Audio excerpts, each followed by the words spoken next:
Bonjour Roland Dumas. Bonjour. Vous n'en finissez pas de publier vos mémoires, c'est le 3e livre, celui qui sort demain. Qu'avez-vous donc encore à dire, Roland Dumas? Eh bien, il reste beaucoup de choses à dire.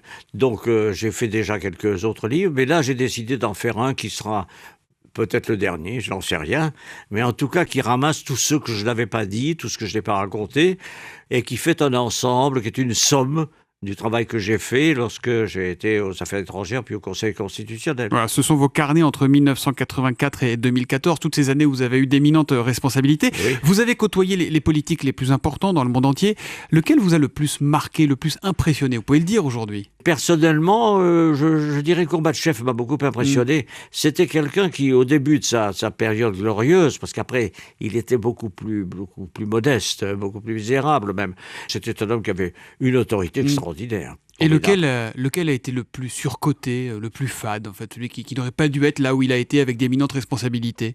Bon, ça, on pourrait les prendre tous.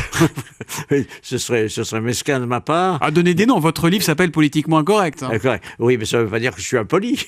Mais bon, vous aimez tout le monde. Mais vous êtes si resté vous voulez, diplomate, je peux émettre un jugement sur l'orientation politique, c'est-à-dire pas les personnes. Je suis un peu déçu de la politique étrangère qui est suivie actuellement. Donc on dira que le ministre des Affaires étrangères me déçoit.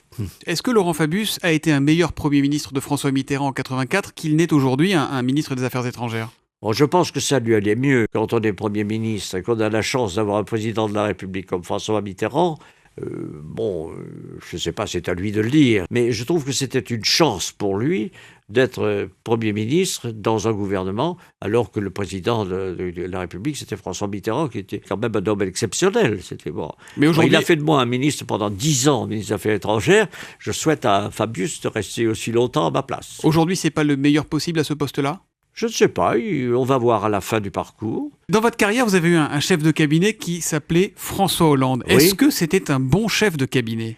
Eh bien, écoutez, il était tout jeune, il sortait de l'ENA, il faisait un bon directeur de cabinet, il faisait les communiqués, les mercredis, tout ça, c'était très bien. Et un jour, il me demande un rendez-vous, monsieur le ministre, je voudrais vous voir, très bien, je le reçois, je voudrais faire la politique. Alors je le regarde, j'ai dit, mais vous en faites tous les jours avec moi. Pourquoi? Non, mais je voudrais commencer une carrière, etc. Alors, on fait ce qui est banal à l'époque, où avez-vous des attaches, votre famille, etc. Bon. Et puis finalement, moi j'étais député de Brive à l'époque. Et à Brive, la place de maire de Tulle venait de se libérer. J'ai dit, mais il y a la place à Tulle qui vient de se libérer. Le maire de Tulle venait de mourir. Et je l'ai amené, je l'ai présenté à Tulle. Donc c'est vous qui avez ancré François Hollande en Corrèze? Oui, nous étions deux, parce que Delors aussi avait des attaches familiales, et il l'a soutenu. Et vous voyez à ce moment-là, à cette époque-là, quand il est venu vous voir, un futur chef d'État, ça vous a effleuré l'esprit à l'époque? Non, mais je vais vous dire quelque chose.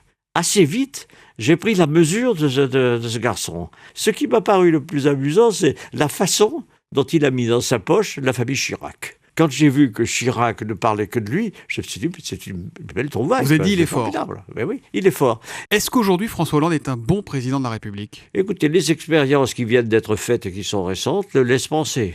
La gestion le des démarrage a attentats été très difficile, et puis maintenant il a repris du poil de la bête, et la façon dont il se comporte, ça laisse penser qu'il a de l'entre-genre. Il sait faire. Alors, on va voir l'arrivée. Hein.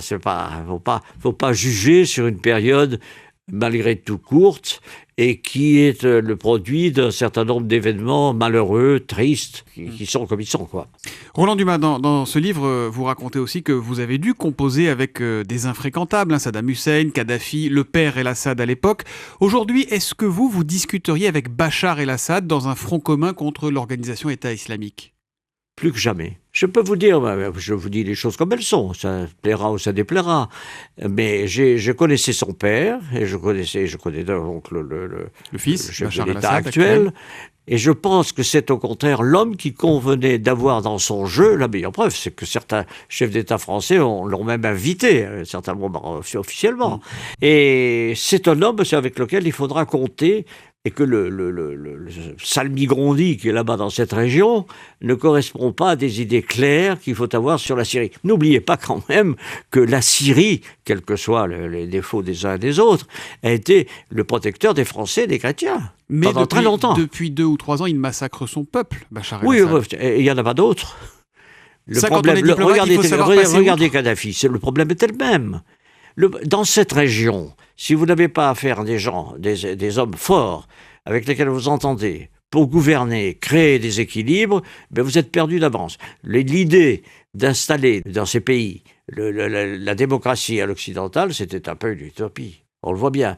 Là, vous dites aujourd'hui, il faut lui tendre la main, on n'a pas le choix. Oui, mais il faut être très ferme. Il faut savoir ce qu'on veut.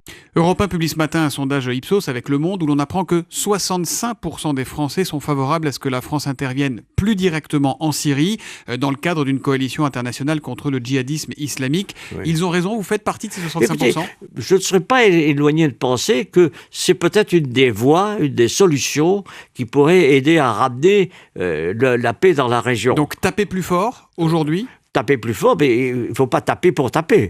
Il faut avoir une perspective. Et Poutine, comment traiter Vladimir Poutine, le président russe aujourd'hui ? Écoutez, moi j'ai une certaine admiration pour Poutine. Vous êtes à contre-courant, vous, hein ? Mais écoutez, vous trouvez normal, on va actualiser un peu votre propos, vous trouvez normal que le camp d'Auschwitz, qui a été libéré par l'armée russe, le chef de l'État russe, ne soit pas invité aux manifestations. Aujourd'hui, la France, l'Europe, les États-Unis manquent de respect envers les Russes ? Oui, enfin de clarté vis-à-vis de lui. Votre devise, vous l'écrivez là encore, il faut faire preuve de beaucoup de considération envers ses adversaires pour éviter d'avoir à faire des concessions. Ça veut dire quoi ? Qu'il faut être un crocodile, un renard pour durer en politique ? Peut-être vous pouvez dire ce que vous voulez, ou un crocodile ou un renard, mais simplement du bon sens. Je pense que quand on a affaire à des adversaires, il faut être loyal avec eux. Et puis ils finiront par se rendre compte que vous êtes loyal. Et ça changera la relation personnelle. C'est quoi comme animal, Roland Dumas ? Le lion. Je suis né sous le signe du lion, pourquoi en changer ? Le roi de la jungle, ça voit, vous êtes modeste, hein ? Oui. Merci Roland Dumas d'être venu sur Europe 1 ce matin. Votre livre Politiquement incorrect, secrets d'État et autres confidences sort demain jeudi au Cherche Midi. Merci et bonne journée à vous. Merci, c'est moi qui vous remercie de m'avoir invité.